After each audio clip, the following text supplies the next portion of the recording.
I've been trying to get into this fix called life, but sometimes your nightmare turns into your dreams. A tutti dalla redazione di Madrid, il calcio on the road Europe in collaborazione con main sponsor. Prossimo appuntamento in Portogallo, dove sarò inviato a Porto per la sfida della Primera Liga, nella gara che vedrà protagonista la formazione del Porto contro il Rio Ave, proprio alla vigilia di Natale, esattamente il 23 dicembre alle ore 17. Ricordiamo che il Porto al momento occupa il primo posto in classifica con 24 punti, mentre il Rio Ave insegue al quarto posto con 18 punti in graduatoria.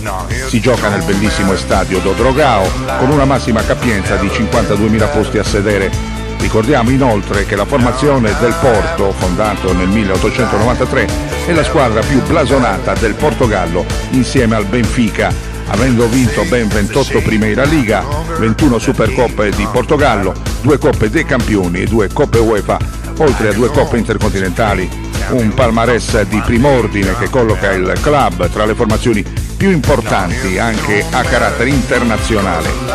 Vediamo ora insieme un documentario dedicato proprio alla formazione portoghese.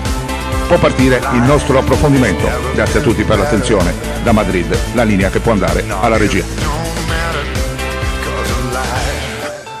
No more cage, no more rage, 'cause I've turned me a brand new page, much better. And I'm free to